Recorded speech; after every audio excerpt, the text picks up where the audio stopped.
our disastrous interventions in Afghanistan, Syria, Iraq, Libya, and Yemen, along with Israel's invasion of Lebanon in 1982, which created Hezbollah, should have taught us this. But this is a lesson that is never learned.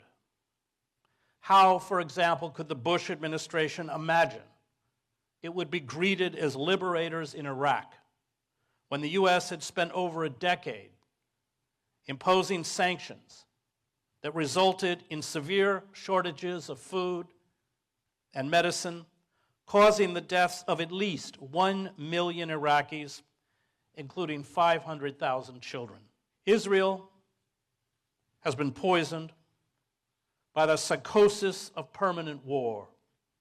It has been morally bankrupted by the sanctification of victimhood, which it uses to justify an occupation that is even more savage than that of apartheid South Africa.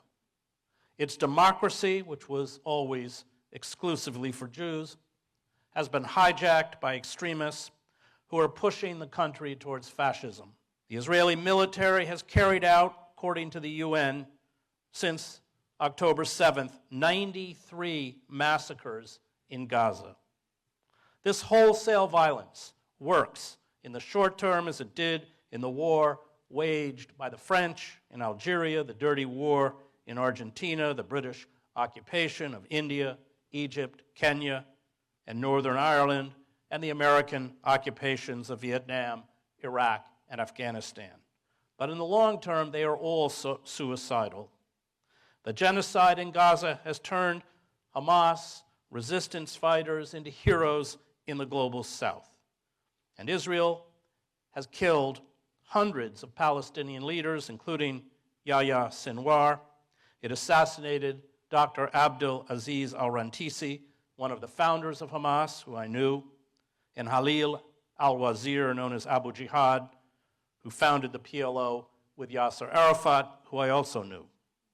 But the daily humiliation, forced impoverishment, indiscriminate violence, long prison terms, and torture is fertile training ground for resistance leaders. The long struggle for freedom by the Palestinians has made this point over and over and over. And history will judge Israel for this genocide, but it will also judge us.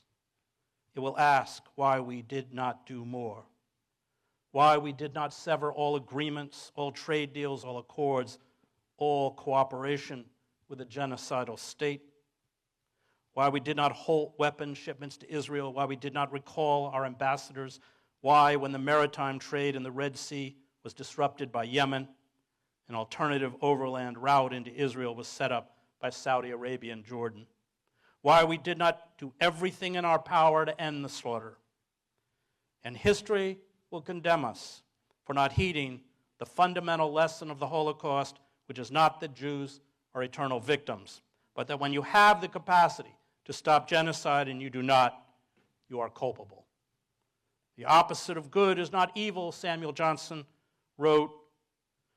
The opposite of good is indifference. The Palestinian resistance is our resistance. The Palestinian struggle for dignity, freedom, and independence is our struggle. The Palestinian cause is our cause.